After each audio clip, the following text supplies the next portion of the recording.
ओम पूर्णमदः पूर्णमिदं पूर्णात् पूर्णमुदच्यते पूर्णस्य पूर्णमादाय पूर्णमेवावशिष्यते। ओम शांति शांति शांति। नमस्कार मित्रों, आज के वीडियो में हम बृहदारण्यक उपनिषद के प्रथम अध्याय के चौथे ब्राह्मण का जो 9वां मंत्र है उसका पाठ करेंगे।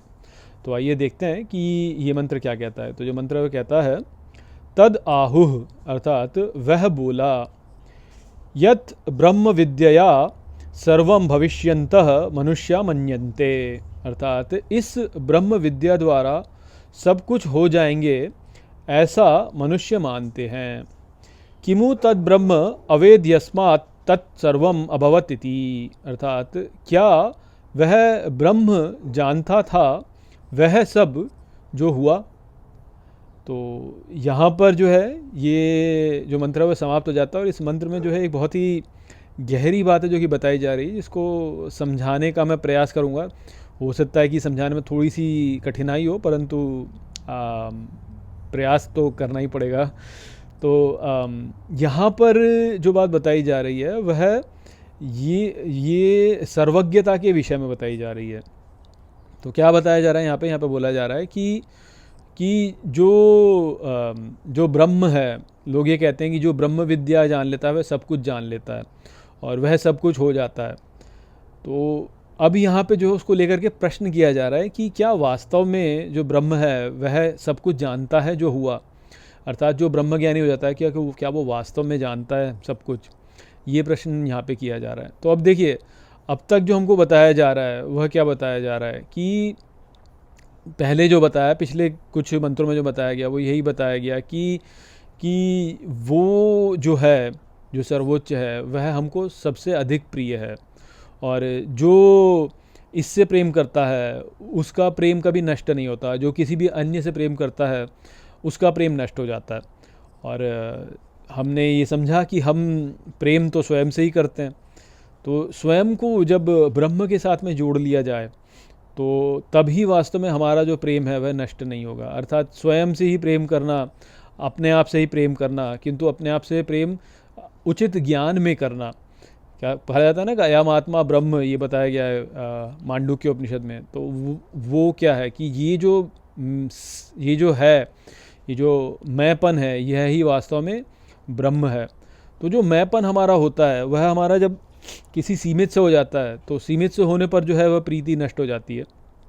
परंतु वह ही यदि असीम से हो जाए, तो ये जो मैंपन है जब ये असीम से जोड़ लिया जाए तो तब जो है, तब वह जो प्रीति है वह नष्ट नहीं होगी। तो इतनी बात है जो कि हमने समझी थी। अब उससे आगे यहाँ पे ये बताया जा रहा है कि जब मैंपन जो है वह सबसे हो जाए तो सब कुछ ही हो गया व्यक्ति। अब सब कुछ ही हो गया तो सर्वज्ञ हो गया। तो सर्वज्ञ हो जाना चाहिए उसको, क्योंकि जो मैं जानता हूँ वो तो मेरा ज्ञान है ना। तो यदि हम अहंकार से जोड़ते हैं, यदि हम अपने शरीर से अपने आप को जोड़ते हैं, तो जो हमारी स्मृतियाँ हैं, जो हम जानते हैं, उसको हम अपना ज्ञान मानते हैं। कि मैं ये बोलता हूँ ना, जो मैं जानता हूँ वो मैं हूँ। तो मैं जानता हूँ कि मैं इस राष्ट्र का हूँ, मैं जानता हूँ कि मैं इस लिंग का हूँ, मैं इस धार्मिक संप्रदाय का हूँ, मैं इधर काम करता हूँ, मैं इसका पुत्र हूँ, इसका पति हूँ, इसका मैं कोई काम करने वाला हूँ, या इस प्रकार का हमारा एक भाव होता है। तो मैं जो जानता हूँ वह ही मैं हूँ वास्तव में। तो जब मैं सब कुछ से जुड़ जाऊँ तो मुझे सब कुछ जानना चाहिए फिर, कि मैं सब कुछ जानूँ।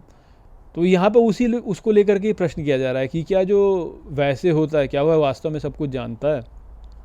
तो इस बात के ऊपर यहाँ पे प्रश्न है। तो परोक्ष रूप से जो है यहाँ पर ज्ञान, ज्ञाता और ज्ञेय के बीच का भेद को लेकर बताया जा रहा है। जैसे गीता में श्री कृष्ण कहते हैं ना कि एक तो क्षेत्र है और एक क्षेत्रज्ञ है। तो जो क्षेत्र का ज्ञाता है वह क्षेत्रज्ञ है और क्षेत्र जो है वह शरीर है। तो अब शरीर जो है वह यदि केवल अपने इस भौतिक शरीर से जोड़ के रखा जाए तो क्षेत्रज्ञ जो है वह केवल इस शरीर तक ही सीमित हो गया। परंतु यदि क्षेत्र जो है वह संपूर्ण ब्रह्मांड तक में फैला दिया जाए तो क्षेत्रज्ञ फिर संपूर्ण ब्रह्मांड का ज्ञाता हो जाएगा। तो हमको जो करने को बोला जाता है वो तो यही है कि हमारा जो शरीर है वह संपूर्ण ब्रह्मांड है, ये बोला जाता है। तो अब यदि हम ऐसा कर लेते हैं, यदि मान लीजिए कि मैं ये बोल देता हूँ कि हाँ, मान लेता हूँ मैं, मेरे भीतर जो है गहराई में जो है ये बात स्थित हो जाती है, या मेरे सहज बोध में ये बात स्थिर हो जाती है कि मेरा जो ये संपूर्ण ब्रह्मांड ही वास्तव में मेरा शरीर है, तो फिर मैं तो संपूर्ण ब्रह्मांड का क्षेत्रज्ञ हो गया, उस प्रकार से गया तो मैं सर्वज्ञ हो गया। तो अब प्रश्न ये उठता है कि यदि मैं ऐसी धारणा कर लेता हूँ तो क्या मैं वास्तव में जो है सर्वज्ञ हो जाता हूँ क्या? तो क्या मुझे सब कुछ का ज्ञान हो जाएगा कि भाई यहाँ से इतने खरबों अरबों प्रकाश वर्ष दूर जो एक कोई आकाश गंगा है, क्या उसका ज्ञान भी मुझे होगा? वहाँ पर कोई तारा है, उस तारे में कुछ जल रहा है, तो वहाँ पे मान लीजिए कि कोई हाइड्रोजन एटम है जो कि जो है फ्यूजन कर रहा है किसी दूसरे हाइड्रोजन एटम से, तो क्या मुझे उसका ज्ञान है? तो प्रश्न उठता है कि क्या मुझे उसका ज्ञान होगा यदि मैं संपूर्ण ब्रह्मांड को अपना शरीर मान लूँ तो वो वाला प्रश्न यहाँ पे रखा गया। अब देखिए इस बात को जो है हम अच्छे से समझते हैं। तो यहाँ पे क्या बात हो रही है, यहाँ पे ज्ञाता, ज्ञान और ज्ञेय की जो त्रिपुटी है उसके विषय में बात हो रही है ना, एक तरह से देखा जाए तो। देखिए मैं यदि स्वयं को ज्ञाता मानता हूँ और मुझे ज्ञान चाहिए, तो वो ज्ञान जो है मेरा किसी ज्ञान प्राप्त करने की प्रक्रिया के द्वारा ही होगा। तो ज्ञाता है, ज्ञान है और ज्ञेय है। तो ये तीन की त्रिपुटी होती है ना, तो ये तीन की त्रिपुटी ज्ञान की अवस्था में जब व्यक्ति ब्रह्म से जुड़ जाए या ब्रह्म संपूर्ण ब्रह्मांड को अपना विश्व माने, तो ये जो तीन की त्रिपुटी होती है वह एक में ही समाहित हो जाती है वास्तव में। ये हमको यहाँ पे समझना है। अर्थात ज्ञाता जो होता है वह ज्ञान में ही लीन हो जाता है, ज्ञेय जो होता है वह भी ज्ञान में ही लीन हो जाता है। तो ले दे के बात ये होती है कि तीनों मिलकर के ज्ञान ही हो जाता है। ज्ञाता, ज्ञेय और ज्ञान तीनों जो है मिलकर के ज्ञान ही हो जाता है। तो जो व्यक्ति संपूर्ण ब्रह्मांड को अपना शरीर मान लेता है वह फिर ज्ञान स्वरूप ही हो जाता है, वह ज्ञान ही हो जाता है, वह ज्ञाता नहीं रहता है, तब वह ज्ञान ही हो जाता है। ये हमको समझना है कि जो ज्ञाता होगा, जब हम ज्ञाता की बात करते हैं तो ज्ञाता जो है वह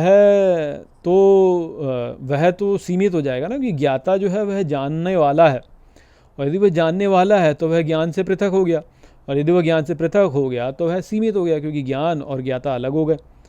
तो जब तक व्यक्ति अल्पज्ञ है, अल्पज्ञ वाली अवस्था में, तब तक ज्ञाता और ज्ञान जो है वो दो अलग अलग रहते हैं। और ज्ञाता जो है वो ज्ञान को ज्ञेय की जो प्रक्रिया है उसके द्वारा प्राप्त करता है कि मैं किस प्रकार से उसको प्राप्त करूं। तो ये वाली अवस्था होती है। किंतु जब व्यक्ति सर्वज्ञ हो जाता है तो फिर ज्ञाता नहीं रहता, फिर केवल ज्ञान रहता है। तो क्योंकि केवल ज्ञान रहता है इसलिए मैं ये बोलूँ कि एक व्यक्ति को सब कुछ का ज्ञान है, तो ऐसी व्यवस्था नहीं रहती। अर्थात यदि मान लीजिए कि कोई एक्स नाम का व्यक्ति है और वह सर्वज्ञ हो गया, तो ऐसा नहीं कि उस एक्स नाम के व्यक्ति के खोपड़ी में, या आप कहेंगे उसके मस्तिष्क में संपूर्ण ज्ञान जो है वो समावित हो जाता है, कि कहीं से जो है सारा ज्ञान उसकी खोपड़ी में जो है डाउनलोड हो गया। ऐसा नहीं होता है। केवल उसका जो उसका स्वरूप होता है वह स्वयं ही ज्ञान हो जाता है। तो बिना जाने ही जो है वह सब कुछ जान लेता है। ये वाली अवस्था उसकी होती है, क्योंकि वह स्वयं से जो है जानता नहीं है। तो ये जो है ये एक ऐसी अवस्था होती है जहाँ पर कि व्यक्ति को वास्तव में कुछ भी ज्ञान नहीं है, परंतु क्योंकि उसे कुछ भी ज्ञान नहीं है इसलिए उसे सारा ज्ञान है, संपूर्ण ज्ञान है। ये अवस्था हो जाती है उसकी। तो जैसे मान लीजिए कि एक्स को जो है किसी दुकान पे जाना है, तो उसको मान लीजिए कि उसको एक्स की दुकान तक जाने का जो है उसके पास में कोई ज्ञान नहीं है वास्तव में उसके पास में। किंतु जो चारों ओर की अवस्थाएं होंगी, जो परिस्थितियां उसकी होंगी, वो ऐसी हो जाएंगी कि वह जिस दुकान पे से जाना था वो वहाँ पे सही समय पे पहुँच जाएगा। जैसे आपने यदि Lord of the rings movie देखी हो, तो Lord of the rings movie में क्या आरंभ में ही जो है जब गैंडाल्फ जो है जब वो फ्रोडो से मिलता है, तो फ्रोडो उससे बोलता है कि तुम यहाँ पे देरी से क्यों आए, वाई आर यू लेट, ये पूछता है वो। तो गैंडाल्फ बोलता है कि गैंडाल्फ जो वो सॉर्सरर है, सॉर्सरर से यहाँ पे अर्थ वही है कि वो बहुत ज्ञानी है। तो गैंडाल्फ बोलता है कि जो सॉर्सरर होता है वो कभी भी लेट नहीं होता है, वो सही अवस्था पे, सही स्थान पे, सही समय पे पहुँच ही जाता है। तो वो वाली बात यहाँ पे बताई जा रही है कि जो ज्ञानी है वह जहाँ उसको पहुँचना है, जिस समय पे उसको पहुँचना है, वह उस समय पे ही वहाँ पे पहुँचता है, और वह ही सही समय होता है। अर्थात ज्ञानी जब कुछ कर रहा होता है तो वह उसको बिना जाने ही जो है परफेक्ट कर रहा होता है। आप इस प्रकार समझ सकते हैं इसको। तो मुझे पता नहीं कि आपने वो मूवी देखी है कि नहीं देखी है। उस संदर्भ में यदि आप उसे देखेंगे तो आप इस बात को समझ पाएंगे कि जो ज्ञानी है वह किसी क्रिया को बिल्कुल उचित समय पे करता है। ऐसा नहीं कि वो उसे गलत समय पे करता है या उसे शीघ्र कर देता है या उसको देरी से करता है, ऐसा नहीं है। वह जिस समय उसको करना होता है उसको उसी समय वो कर देता है बिना स्वयं जाने। क्योंकि उसका जो कनेक्शन है, आप कह देते हैं कि उसका जो कनेक्शन है, उसका जो जुड़ाव है वह ज्ञान से है, वह ज्ञान स्वरूप है। और ज्ञान स्वरूप जो होता है वह कभी भी जो है अनुचित तरीके से कुछ भी नहीं करेगा, वह सब कुछ ठीक प्रकार से करेगा। परंतु उसका स्वयं का बोध नहीं होता। वह जो परम शक्ति है, जो परम शक्ति इस संपूर्ण ब्रह्मांड को चला रही है, उसका जुड़ाव उससे है। वास्तव में वह स्वयं कुछ कर ही नहीं रहा है, परम शक्ति उसके द्वारा सब कुछ कर रहा है। मैंने आपको अभी पिछले अष्टावक्र गीता के एक वीडियो में बताया था कि यदि आप स्वयं के संकल्पों को शांत करके और मन में जो है आप कोई भी धारणा ना रखें और उस प्रकार से उस अवस्था में जब आप होंगे तो आप वास्तव में ईश्वर स्वरूप ही हैं। उस समय पर आप उस समय भी ईश्वर स्वरूप ही हैं। ये लिटरल है, ये ऐसा नहीं कि मैं आपको फिगरेटिवली बोल रहा हूँ या किसी प्रतीकात्मक रूप में बोल रहा हूँ, ये ऐसा ही है वास्तव में। तो जो ज्ञान स्वरूप होता है ना, वो ज्ञान स्वरूप कुछ भी नहीं सोचता है, कुछ भी कामना नहीं करता है, कुछ भी उसके भीतर संकल्प नहीं है और क्रियाएं उसके साथ स्वतः होती हैं। और जब स्वतः उसके साथ कोई क्रिया होती है तो वह क्रिया जो होती है वह अपने आप ही परफेक्ट होती है। और जो वह करने वाला जो व्यक्ति है वह परफेक्शन को नहीं ढूंढ रहा है, परंतु उसके द्वारा दिव्यता कार्य कर रही है, जो परम शक्ति वह स्वयं कार्य कर रही है और इस कारण से उसके द्वारा जो भी कुछ होता है वह एकदम परफेक्ट होता है। वो हमको यहाँ पे समझना है। तो जो ब्रह्मज्ञानी है, ऐसा नहीं कि ब्रह्मज्ञानी जो है कॉन्शियसली जानता है कि यहाँ पे मुझे इस समय पे इधर जाना है।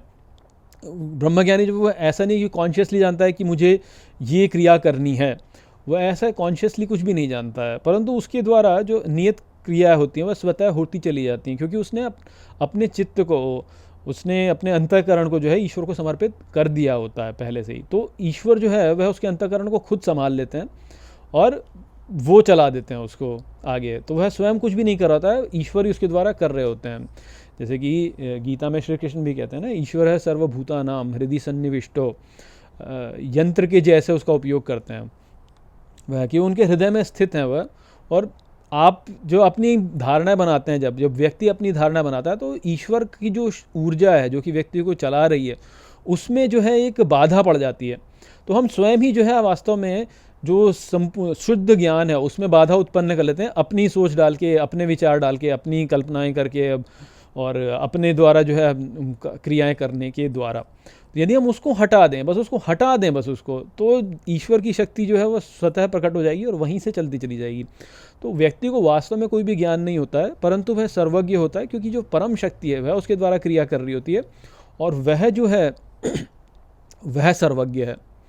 तो इसलिए यहाँ पे बोला गया है कि क्या वह ब्रह्म भी जानता है सब कुछ हुआ, अर्थात जो वो ब्रह्म से जुड़ गया जो व्यक्ति है, ब्रह्म विद्या द्वारा यहाँ पे बोला कि व्यक्ति सोचते हैं कि हम सब कुछ हो जाएंगे, किंतु वो जो व्यक्ति है जो कि सब कुछ हो गया है उसके अंतःकरण में जो ज्ञान है वह ईश्वर के द्वारा आ रहा होता है। ऐसा नहीं कि वो यदि स्वयं से विचार करने लग जाए, यदि वो स्वयं से विचार करने लग जाए तो तुरंत पुनः अल्पज्ञ हो जाएगा।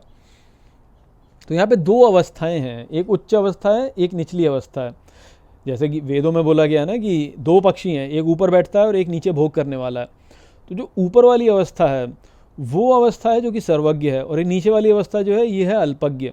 तो ये जो अल्पज्ञ वाली अवस्था है ये जब सर्वज्ञ से जुड़ता है तो इसका अर्थ ये नहीं है कि ये अल्पज्ञ जो है इसमें सारा ज्ञान प्रकट हो गया, नहीं, वो क्योंकि ऊपर सर्वज्ञ से जुड़ा है इस कारण से सर्वज्ञ को पूरा ज्ञान है, और वो सर्वज्ञ का पूरा ज्ञान जो है वह अल्पज्ञ के द्वारा प्रकट होता है। तो इस अल्पज्ञ जो है इसके अंतःकरण, इसका जो अंतःकरण है ये जब तक ऊपर वाले में विलीन नहीं होता तब तक इसको पूर्ण ज्ञान हो ही नहीं सकता है, होगा ही नहीं। परंतु क्योंकि वह युक्त है ऊपर वाले से, इस कारण से उसको सर्वज्ञता उसे प्राप्त है। इसीलिए जो महाज्ञानी लोग होते हैं वह कुछ भी ना जानते हुए, क्योंकि अपना ज्ञान नहीं लगाते हैं, वो अपना ज्ञान लगाते ही नहीं, अपना ज्ञान हटा देते हैं, वो अपना ज्ञान जो है खिड़की के बाहर फेंक देते हैं और सर्वज्ञ का जो ज्ञान है उसको अपने भीतर आने देते हैं। इस कारण से वे सर्वज्ञ हो जाते हैं। तो कुछ ना जानते हुए सब कुछ जान लेते हैं। तो वो वाली बात थी जो कि यहाँ पर इस मंत्र में बताई गई है। तो आशा करता हूँ कि मैंने इस मंत्रों को आपको ठीक प्रकार से समझा दिया होगा। चलिए इसी के साथ इस वीडियो को यहीं पे समाप्त करते हैं। नमस्ते।